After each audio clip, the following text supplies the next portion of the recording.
السلام علیکم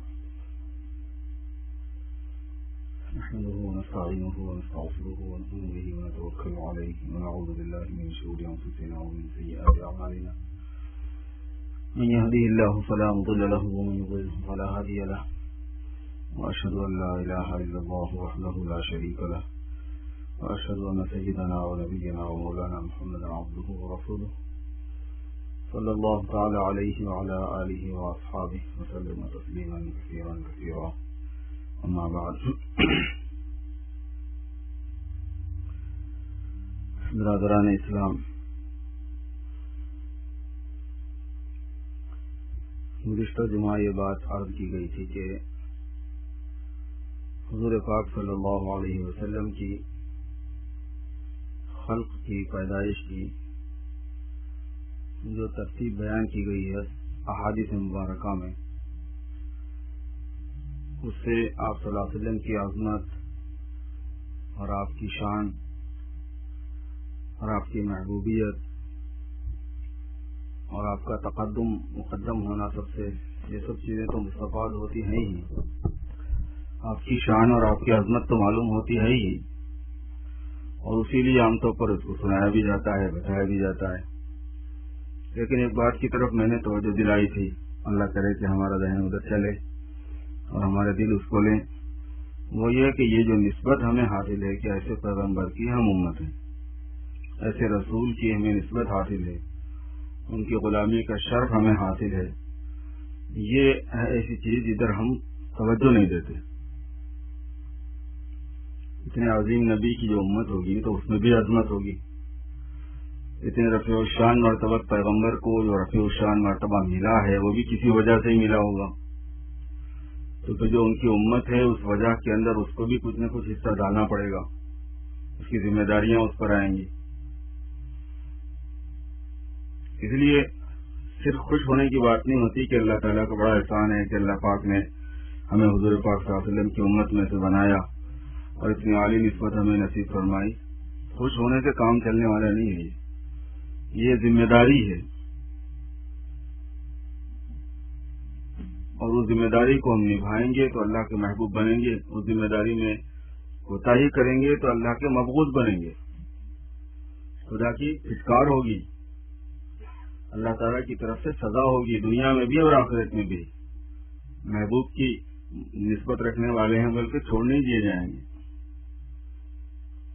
اللہ پاک کا کسی سے کوئی رشتہ نہیں ہے، کوئی رشتہ داری نہیں اللہ کے ساتھ، لم یلد ولم یولد ولم یکن لہ کفوا احد۔ مخلوق سب ان کے ساتھ مخلوق ہے، جو ان کی رضا والی نسبتوں کا لحاظ رکھے گا وہ خود بھی مہربانی والی نسبتیں قائم کریں گے، رحمت والی نسبتیں قائم کریں گے، اور جو ان کو ناراض کرے گا تو ان کو کیا پڑی ہے، کوئی ہو کسے باشد۔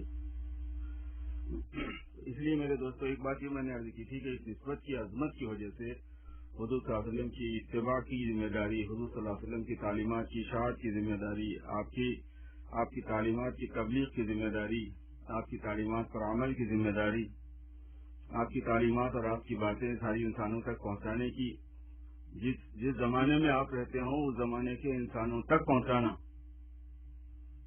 نہیں ویسے نشر کر دیا، پبلسٹی کر دی اور ہو جائے گی، نہیں، اس زمانے کے انسانوں کو ان کی عقل کو اپیل کرتے ہوئے، ان کے ذہن و مزاج کو سامنے رکھتے ہوئے سرکار کی سیرت کو ان تک پہنچانا ضروری ہے۔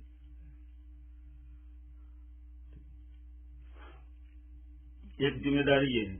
آج جو بات میں عرض کرنے جا رہا ہوں میرے دوستوں وہ یہ ہے، ابھی میرے ذہن میں آئی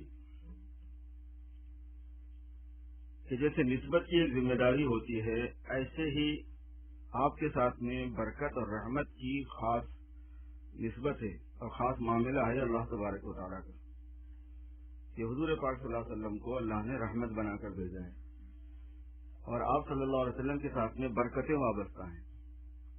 اس وقت سے بھی جب آپ اس دنیا میں تشریف نہیں لائے تھے، اس وقت پر بھی جب آپ اس دنیا میں تشریف لائے، اس وقت بھی جب آپ زمانے طفولیت میں تھے، اس وقت بھی جب آپ زمانے شباب میں پہنچے، اور اس وقت بھی جب آپ پر وحی کا نزول کا سلسلہ شروع ہو گیا، اور جب آپ اس دنیا سے تشریف لے گئے، اور اس وقت بھی برکتیں رحمتیں وابستہ ہیں جب آپ آخرت میں ہوں گے، ہم سب آخرت میں ہوں گے۔ آپ کے ساتھ برکت کا جوڑ ہے، اور برکت کے بغیر چیز حاصل ہونا کوئی اہمیت نہیں رکھتی۔ چیز برکت کے معنی، رحمت کے معنی ہے کہ کسی چیز کے ساتھ میں انجام بھلا ہو، راحت حاصل ہو نتیجے کے اعتبار سے۔ جس چیز میں انجام بھلا نہیں ہوگا وہ چیز مصیبت بن جائے گی۔ آپ صلی اللہ علیہ وسلم کے ساتھ برکت اور اللہ کے ساتھ اور آپ کے ساتھ رحمت جو ہے یہ اللہ کا خاص معاملہ ہے، تو ان کی طرف نسبت رکھنے والوں کے لیے رحمت اور برکت جو ہے وہ آپ سے وابستگی میں ہی رہے گی۔ اور مفسرین نے اور محدثین نے فرمایا ہے کہ آپ کے غیاب میں آپ کی صورت اور آپ کی باتیں، آپ کی سیرت، آپ کے اخلاق، آپ کی باتیں یہ آپ کے قائم مقام ہوں گی۔ آپ کی سنت، آپ کے غیاب میں آپ کی سنت قائم مقام ہے، آپ کی بات قائم مقام ہے، آپ کا کام قائم مقام ہے، آپ کے اخلاق قائم مقام ہے، اور برکتیں اور رحمتیں وابستہ ہیں حضور کے ساتھ۔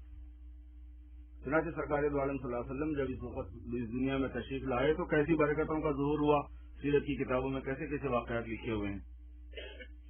دائیں حلیمہ جب حضور پاک صلی اللہ علیہ وسلم کو لے کر اپنے ساتھ گئی تو کیسی برکتوں کا ظہور ہوا۔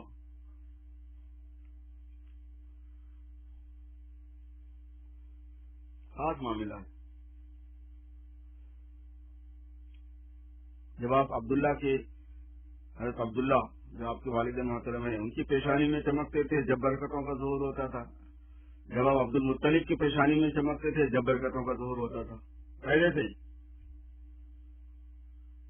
اصحاب فیل کے واقعے میں واقع ملتا ہی ہے کہ جب ابرہا ہاتھیوں کا لشکر لے کر بیت اللہ کو گرانے کے لیے پہنچا تو وہ ٹھہرا ہوا تھا جبل کبیر کے پرے،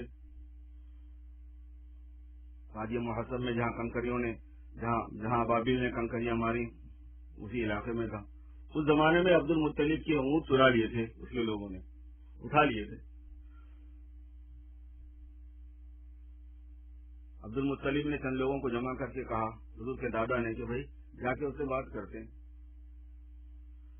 جب یہ طے ہوا تو ایک نور حضرت عبد المطلب آپ صلی اللہ علیہ وسلم کا جو نور تھا وہ عبد المطلب کی پیشانی میں نمودار ہوا، اور وہ اتنی تیزی سے چمکنے لگا کہ اس کی کرنیں بیت اللہ پہ پڑنے لگی۔ انہوں نے کہا کہ بھائی یہ جو نور میرے ساتھ ہے یہ خاص نشانی ہے اور اللہ تبارک و تعالیٰ مجھے غلبہ عطا فرمائیں گے، چلو ابرہا سے ملتے ہیں۔ وہ ابرہا بادشاہ کے پاس پہنچے تو صرف دیکھتے ہی وہ اتنا مغروب ہوا کہ اپنی جگہ پر بیٹھ نہیں سکا، کھڑے ہو کر اس نے عزت دی، پھر ان کو بٹھایا۔ انہوں نے کہا کہ میرے اونٹ مجھے واپس کر دو۔ کہنے کہ ہم تو سمجھ رہے تھے کہ آپ پوری قوم کی نمائندے بن کے کوئی بات کرنے کے لیے آئے ہیں، اور آپ کی ہیبت اور آپ کی صورت دیکھنے سے جو مروبیت ہوتی ہے اس سے مجھے تاثر تھا کہ آپ کوئی سیاسی بات کریں گے۔ انہوں نے کہا کہ یہ اونٹ میرے ہیں اس لیے میں ان کی نگرانی کے لیے آیا ہوں، گھر جس کا ہے وہ خود اس کی نگرانی کرے گا۔ ان لحاظ البیت ربًا، ہر گھر کا ایک رب ہوتا ہے، مالک ہوتا ہے، تو وہ جس گھر کے لیے مسئلہ بنا کے آپ آئے ہیں وہ نمٹے گا۔ اب میرے اونٹ کا مسئلہ آپ نے بنایا ہوا، لہٰذا میں اپنے اونٹ کے بارے میں نمٹنے آیا۔ اس نے اونٹ واپس کر دیا حضرت کے۔ مگر یہ کہ برکتوں کا ظہور یہ بتا رہا تھا میں، جب بارش نہیں ہوتی تھی تو حضرت عبداللہ کو لے جا کے جبل ثبیر کے پاس کھڑے کرتے تھے، جبکہ ابھی شادی نہیں ہوئی تھی، حضور کے ابا کی بھی شادی نہیں ہوئی تھی۔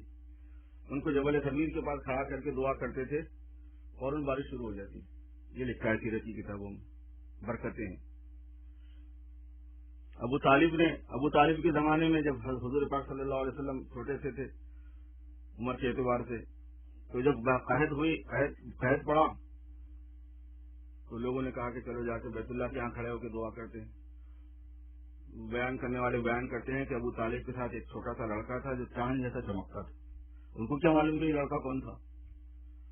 جیسے اس کو لے آ کے ابو طالب نے بیت اللہ کی دیوار سے چپکایا، بیت اللہ کی دیوار سے ان کی پیٹھ لگا دی ابو طالب نے، اور اس لڑکے نے آسمان کی طرف انگلی کی، اور اس کا انگلی کا اشارہ کرنا تھا آسمان کی طرف کہ بادل اس طرح برسنے لگا جیسے بہت دنوں سے جو برسنے کے لیے تیار تھا۔ بے تحاشا بارش شروع ہو گئی صرف اشارہ کرنے پر۔ یہ برکتوں کا ظہور ہے میرے دوست۔ آپ کے ساتھ برکت اور رحمت لگی ہوئی ہے میرے بھائی۔ دائی حلیمہ جب آئی چھوٹے بچوں کو دودھ پلانے کے لیے لے جانے کا رواج تھا مکہ مکرمہ میں، اس کے اطراف میں عرب میں، کہ عورتیں خود دودھ پلانے کے بجائے گاؤں دیہات کی خواتین کو دے دیا کرتی تھی دودھ پلانے کے لیے، اور 2 سال 2.5 سال کے بعد جو مدت رضاعت ہوتی ہے اس کے بعد لے آتے تھے۔ مختلف عورتیں آئی ہوئی تھی، سیزن تھا، معلوم ہو جاتا تھا لوگوں کو، تو سب لوگوں نے مالداروں کے بچے لے لیے۔ دائی حلیمہ غریب تھی، غریب ہونے کی وجہ سے کھانا پینا نہیں تھا، کھانا پینا نہیں ہونے کی وجہ سے خود ان کے بچے کو دودھ بس نہیں ہوتا تھا، کیونکہ دودھ تو وہی ماں دودھ پلائے گی جس کے بعد خود سے چھوٹا بچہ پہلے سے ہو۔ تو جو ان کا بچہ تھا ان کا نام عبداللہ تھا، یعنی حضور کے رضائی بھائی کا نام، تو وہ اس کو دودھ بس نہیں ہوتا تھا، اور حضور کے رضائی ابا کا نام حارث تھا، حارث ابن عبد العزا، یعنی حلیمہ کے شوہر کا نام، دائی حلیمہ کے شوہر کا نام۔ تو دودھ جو ہے وہ ان کو بچے کو بس نہیں ہوتا تھا، جانور جو ہے نا وہ ان کے صحیح طریقے سے نہیں تھے، دودھ ہی نہیں نکلتا تھا اس میں، اونٹنی ان کے ساتھ میں تھی اس کو دودھ نہیں ملتا تھا، جس سواری پہ سوار ہو کے آئے تھے وہ لاغر تھی۔ تو سب مکے والوں میں جو لڑکے تقسیم ہو گئے وہ مالداروں کے بچے مالداروں میں چلے گئے جن کی حیثیت تھی۔ اب حضور پاک صلی اللہ علیہ وسلم کو کسی نے نہیں لیا کیونکہ یہ یتیم کا بچہ تھا، یتیم بچہ تھا۔ حضرت عبداللہ تو وصال کر چکے تھے، یہ یتیم تھے، علم یجد کے یتیم فآوا، یتیم ہونے کی وجہ سے یتیم سے کیا توقع کی جائے گی، کچھ زیادہ ملے گا نہیں، اور لوگ اس کو ایز اے پروفیشن کرتے تھے، مال کے لیے کیا کرتے تھے وہ کام، تو کسی نے آپ صلی اللہ علیہ وسلم کو نہیں لیا۔ دائی حلیمہ نے کہا کہ میں اکیلی خالی چلی جاؤں یہ بھی مجھے اچھا نہیں لگتا، اور مالدار لوگوں کے بچے بھی ہم لے نہیں سکتے کیونکہ پھر ہمارے دودھ کو دیکھتے ہیں، پھر ہمارے حالات زندگی کو دیکھتے ہیں کہ وہ بچہ وہاں رہے گا کیسے، تو میں اس یتیم کو لے لیتی ہوں۔ والدین کے شوہر نے کہا کہ ٹھیک ہے، جب تمہارے ذہن میں آ رہا ہے تو لے لو، ہو سکتا ہے اللہ پاک اس میں خیر و برکت ڈال دے۔ پہلی مرتبہ بات ہونے کے بعد میں جیسے ہی دائی حلیمہ نے سرکار دو عالم صلی اللہ علیہ وسلم کو اپنے گود میں لیا، اتنا دودھ ان کے سینے میں اترا کہ ان کے بچے کو اور سرکار کو دونوں کو ایک ہی طرف میں بس ہو گیا۔ یہ شان ہے، یہ برکت ہے سرکار دو عالم صلی اللہ علیہ وسلم، اور یہ وہ خود بیان فرماتی ہیں۔ اور آپ کے مزاج میں انصاف تھا، عدل تھا۔ سرکار دو عالم صلی اللہ علیہ وسلم ہمیشہ دائیں طرف خود دودھ پیتے تھے اور بائیں طرف عبداللہ کے لیے چھوڑ دیتے تھے، اپنے بھائی رضائی بھائی کے لیے چھوڑ دیتے تھے۔ کبھی آپ نے دونوں طرف کا دودھ پیا ہو، اپنی ماں کا رضائی ماں کا، ایسا نہیں ہوا ہے، بھائی ساتھ میں۔ یہ مزاج میں انصاف تھا، عادل تھا، طبیعت ہی آپ کی ایسی تھی۔ اچھا، پھر وہاں سے یہ ہے کہ یہ دودھ ان کو تو آنا شروع ہو گیا، بچے کو لے کے واپس آئے اور اپنی اونٹنی کا دودھ نکالا، میاں بیوی نے دودھ پینے کے واسطے، تو کہتے کہ اتنا دودھ نکلا کہ ہم خوب سیر ہو گئے اسے، جبکہ کبھی بھی ایسا نہیں ہوا تھا۔ اور ابھی کوئی اس کو نئی غذا نہیں کھلائی گئی ہے، اس کو کوئی فرما نہیں کیا گیا ہے، اس کو کوئی انجیکشن نہیں دیا، کچھ نہیں بتا، ابھی حال میں ہوا، بغیر کسی غذا تازی کھائے ہوئے کی برکت شروع ہو گئی۔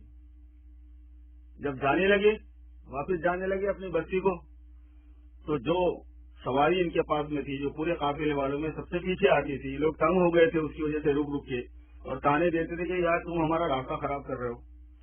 اب وہی سواری سب سے آگے تھی، لوگ کہتے کہ حلیمہ یہ سواری وہی ہے جس پہ تم آئی تھی؟ بولتے ہیں ہاں یہ سواری وہی ہے جس پہ میں آئی تھی، لیکن پھر یہ کیا قصہ ہے؟ اس کو چلنا بھی نہیں آ رہا تھا جب وہ آ رہی تھی، تب تو ساروں سب سے آگے ہے۔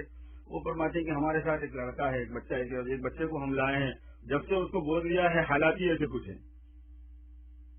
گھر پہنچے تو وہاں ان کی بکریاں تھی، حلیمہ کی رضی اللہ تعالیٰ عنہ، کیونکہ ان کے پورے خاندان کے بارے میں یہی بات ملتی ہے کہ یہ مسلمان ہو گئے تھے، حلیمہ بھی، ان کے شوہر بھی، اور حضرت عبداللہ بھی، اور ان کی حضور پاک صلی اللہ علیہ وسلم کی ایک بہن تھی رضائی جس کا نام شیما تھا، شیما بھی، وہ سارے کے سارے مسلمان ہونے ہی کی روایت موجود ہے۔ تو یہ جتنے کے جو تھے وہ اپنے گھر جب پہنچے تو بکریوں کے اندر دودھ، اور سارے گاؤں والے پریشان کہ بھئی حلیمہ کی بکریاں کہاں چرتی ہیں، وہاں اپنی بکریاں کیوں نہ چرائی جائیں؟ ان کی بکریاں چر کے آتی تو اس میں اتنا دودھ نہیں آتا، اور ان کی بکریوں میں یہ ہے کہ ان کے تن بھرے ہوئے ہوتے، دودھ سے سیراب ہو جاتے سارے کے سارے۔ یہ ابتدا کے واقعات خود یہ بتاتے ہیں کہ جس نے سرکار دو عالم صلی اللہ علیہ وسلم کا ہاتھ تھاما، جس نے سرکار دو عالم، اس زمانے میں ہاتھ تھامنے کی بات تھی، بعد میں دامن تھامنے کی بات ہو گئی، جس نے سرکار دو عالم صلی اللہ علیہ وسلم کے ساتھ وابستگی قائم کی، ربط قائم کیا اپنا، اس کے ساتھ رحمتیں اور برکتیں جڑ جائیں گی۔ اور میرے دوستو، حضور پاک صلی اللہ علیہ وسلم کا لایا ہوا دین اور آپ صلی اللہ علیہ وسلم کی لائی ہوئی سیرت اور آپ کی پاکیزہ سنتیں، آپ کا پاکیزہ طریقہ، زندگی گزارنے کا طریقہ، آپ کی باتیں، آپ کی تعلیمات، یہ سب سرکار دو عالم صلی اللہ علیہ وسلم ہی ہیں. اس کو سمجھو ذرا، یہ بات سمجھنے کی ہے. اس وقت سرکار کی نمائندگی کرنے والی کیا چیز ہے؟ حضور کا قائم مقام کیا ہے؟ حضور نے فرمایا کہ من احب سنتی فقط احبنی، جس نے میری سنت سے محبت کی اس نے مجھے سے محبت کی. تو آپ نے اپنا قائم مقام کس کو بنایا؟ آپ نے من احبنی کا نام یہ فی الجنہ، اور جس نے اس سے محبت کی وہ جنت میں میرے ساتھ ہوگا. رحمتیں اور برکتیں میرے دوستوں حضور پاک صلی اللہ علیہ وسلم کی پاکیزہ سیرت کے ساتھ ہیں. یہ سبق لینا ہے. اصل میں تعبیر اور تعبیر جو ہوتی ہے یعنی اپنے اوپر اپلائی کرنے والا جو پہلو ہوتا ہے مضامین میں، اس سے مسلمان غفلت برتتا ہے بہت زیادہ. مزے مزے کی بات سننے کا بڑا شوق ہوتا ہے، لیکن جیسے اس کو منتبت کرنے والی بات آتی ہے طبیعت چلتی نہیں آگے. اس میں اپنی طبیعت کو چلانا ہے، مجاہدہ کرنا ہے. دنیا کے کچھ بھی حالات ہوں اور ہوتے رہیں گے، اور جو انجام اس کا ہے وہ اللہ تبارک و تعالیٰ کی طرف سے مقدر ہے. جیسے حالات ہوں گے ویسے انجام ہوگا، جیسے اعمال ہوں گے ویسے فیصلے ہوں گے. یہ سلسلہ تو چلتا رہے گا، مگر ہر فرد کے لیے رحمت اور برکت اگر دنیا میں وہ حاصل نہیں کر سکا جیسے چاہیے، جیسے اس کی خواہش تھی، آخرت میں اس کا مقدر جبھی اس کو ملے گا جب اس نے اس رحمت و برکت کے ساتھ میں اپنی وابستگی دکھائی ہوگی. رحمت و برکت کہیں اور نہیں ہے میرے دوست. اللہ تعالیٰ نے اپنی رحمت کو جوڑ دیا ہے حضور اکرم صلی اللہ علیہ وسلم کے ساتھ میں، رحمت کے خزانوں. اب نہیں ملنے والی ہے کسی کو رحمت حضور کے علاوہ کسی اور راستے سے. حضور صلی اللہ علیہ وسلم کے علاوہ کسی اور راستے سے دنیاوی طور طریقے میں، دنیا کے تمدن میں، دنیا کی طرز زندگی میں تو خیر کیا ملیں گی. حضور صلی اللہ علیہ وسلم کے علاوہ آسمانی مذہب میں بھی کوئی رحمت اب ملنے والی نہیں ہے. حضور کے علاوہ کسی پیغمبر سے بھی کوئی رحمت اب ملنے والی نہیں ہے. جاؤ، آج موسیٰ و عیسیٰ سے کام چلنے والا نہیں ہے. حضرت موسیٰ و عیسیٰ سے آج کام چلنے والا نہیں ہے. کوئی نجات نہیں پائے گا. اور یہ حضور نے فرمایا ہے، لو کان موسیٰ حیا لما وسعہ الا اتباعی، اگر موسیٰ زندہ ہوتے تو میری اتباع کے علاوہ ان کو چارہ نہ ہوتا. یہ حضور نے فرمایا ہوا ہے. موسیٰ تو صاحب شریعت بھی تھے، شریعت مستقلہ. انجیل میں احکام مستقلہ نہیں تھے. یا بنی اسرائیل انی رسول اللہ علیکم مصدقا لما بین یدی من التوراۃ، عیسیٰ علیہ السلام کا جو بیان ہے. موسیٰ تو صاحب شریعت مستقلہ تھے. عیسیٰ علیہ السلام پر جو احکام تھے وہ تو تورات ہی کے زیادہ تھے. حضرت موسیٰ آئیں گے تو کام نہیں چلے گا. ان کی کتاب سے کیا کام چل جائے گا آج؟ حضرت عیسیٰ سے کام نہیں چلے گا، ان کی کتاب سے کیا کام چل جائے گا آج؟ اور جب آسمانی کتابیں جن کا ذکر قرآن پاک میں ہے کہ یہ تھی، اگرچہ کہ وہ صحیح نہیں ہے، ان سے کام نہیں چلے گا تو یہ ویدوں سے کام چل جائے گا، یہ برہمنوں کے ڈائلاگ سے کام چل جائے گا، ان کے منتر و جنتروں سے کام چل جائے گا. اور اس سے نہیں چلے گا تو کیا مجوسوں سے کام چلے گا، دہریوں سے چلے گا؟ کس سے چلے گا کام؟ رحمت کس سے حاصل ہوگی؟ برکت کس سے حاصل ہوگی؟ میرے دوستو، ہمیں جو بات بتائی گئی ہے ہمارے مذہب میں وہ یہ ہے کہ رحمت و برکت صرف آقا نامدار حضرت محمد الرسول اللہ صلی اللہ علیہ وسلم سے حاصل ہوگی. سو جس کو اپنی کامیابی مقدور بنانی ہے، اپنی کامیابی کو چمکانا ہے، اپنی زندگی کو چمکانا ہے، اللہ کی رضا حاصل کرنی ہے، اس کو کچھ بننا ہے، اس کو کچھ چاہنا ہے، عذاب سے بچنا ہے، جنت میں جانا ہے، جہنم سے بچنا ہے، قبر کے عذاب سے بچنا ہے، میدان حشر کی ذلت و رسوائی سے بچنا ہے. کوئی چارہ نہیں ہے، اس کو یہی کرنا پڑے گا، چاہے میں ہوں، چاہے آپ ہو، چاہے دنیا کو کوئی انسان ہو، کہ وہ حضور پاک صلی اللہ علیہ وسلم کی سیرت مبارکہ پر عمل کرنے لگ جائے، آپ کی سنتوں سے عملاً محبت کرنے لگ جائے. یہ بات بتائی جاتی ہے کہ حضور پاک صلی اللہ علیہ وسلم کے ساتھ رحمت کا جوڑ ہے. وما ارسلناک الا رحمۃ للعالمین. حضور پاک صلی اللہ علیہ وسلم کے ساتھ برکت کا جوڑ ہے. السلام علیکم ایھا النبی ورحمۃ اللہ وبرکاتہ. سلامتی بھی، رحمتیں بھی اور برکتیں بھی، یہ تو حضور کے ساتھ جڑی ہوئی ہیں. تو جیسے دائی حلیمہ نے سرکار دو عالم صلی اللہ علیہ وسلم کو یتیمی کے دور میں لے لیا تھا تو اللہ پاک نے ان کے والد نیارے بنا دیے. میرے دوستو، آج دین بھی اسی یتیمی کے دور سے گزر رہا ہے. بدأ الاسلام غریبا وسیعود غریبا.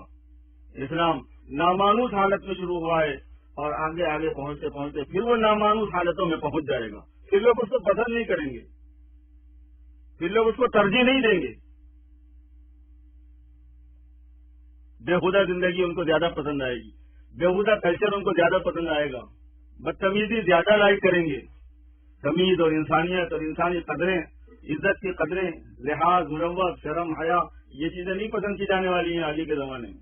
بدا الاسلام غریبا وسیعود غریبا فطوبى للغرباء.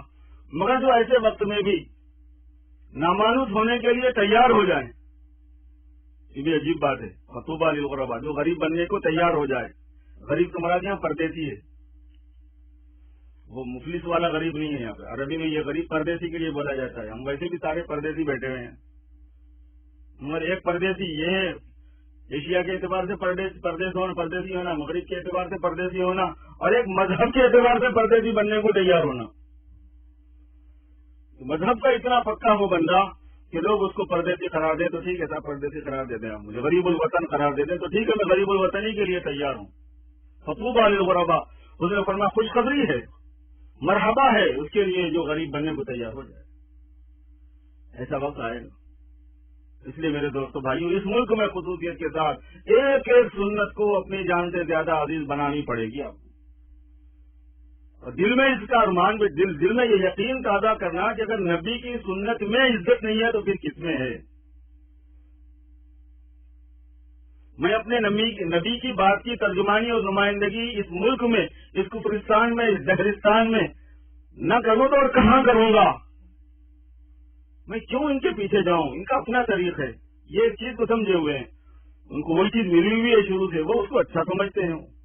وقت کرتی ہے ایک بات کہ ان کے پاس نہیں ہے ایک چیز پہلے سے سمجھ میں آتی ہے کہ بھائی وہ ایک چیز کو پسند کرتے ہیں کیونکہ وہ اسی چیز میں پڑے پڑے ہیں. لیکن بھائی اور آپ کیوں پسند کریں گے؟ ہمارے ساتھ پوری تہذیب ہے, پورا تمدن ہے, پوری ثقافت ہے, پوری تعلیم ہے, پوری معاشرت ہے, پورے اخلاق ہیں, پورے معاملات ہیں, سب کچھ ہمارے ساتھ ہے. ہم کو یہاں اس کی ترجمانی کرنی ہے, اور اس ترجمانی میں تھوڑا سا ہم کو محروم ہونا پڑے, تھوڑا سا ہم کو شرمندہ ہونا پڑے, تھوڑا سا ہم کو گھگیانا پڑے, تھوڑا سا ہم کو غریب الوطن بننا پڑے, تو میرے دوستو یہ کوئی بڑا سودا نہیں ہوتا. یہ کوئی بڑی قیمت نہیں دے رہے ہم اس کے لیے. یہ بہت معمولی قیمت ہے جو دینی ہی دینی ہے. فطوبى للغرباء. اور یہ اللہ پاک کی مہربانی ہے کہ عام طور پر اس کی نوبت نہیں آتی. عزتیں ملتی ہیں, رفعتیں ملتی ہیں. بھائی جس کو رحمت بنایا, جس کو برکت بنایا, آپ صحیح سے اس کو فالو کر کے تو دیکھیے کہ اس میں کتنی رفعتیں ہیں, کتنی عظمتیں ہیں, کتنی شان ہے, کتنی برتری ہے, کتنا احترام ہے, کتنا رسپانس ہے. ہم سمجھے نہیں, شروع میں دھوکہ ہو جاتا ہے. اس لیے میرے دوستو سب سے پہلی بات یہ ہوتی ہے کہ دل کے اندر ایمان کو تازہ کرنا, اللہ کے رسول پر ایمان کو. اللہ پر ایمان کو تو تازہ کرتے رہتے ہیں, اللہ کے رسول پر ایمان کو تازہ کرنے والی بات سمجھ میں آتی نہیں. اللہ کے رسول پر ایمان کو تازہ کرنے کا مطلب ہے تمام شخصیتوں کی نفی کر کے آپ کا اس بات کرنا. اللہ کے رسول پر ایمان کو تازہ کرنے کا مطلب ہے تمام طریقوں کی نفی کر کے آپ کے طریقے کا اس بات کرنا. تمام طرز زندگی کی نفی کر کے آپ کی طرز زندگی کا اس بات کرنا. تمام تہذیبوں کی نفی کر کے آپ کی تہذیب کا اس بات کرنا. یہ سب محمد رسول اللہ پر ایمان کے حصے میں یہ چیزیں بھی شامل ہیں. اللہ تعالیٰ مجھے اور آپ کو عمل کی توفیق دے.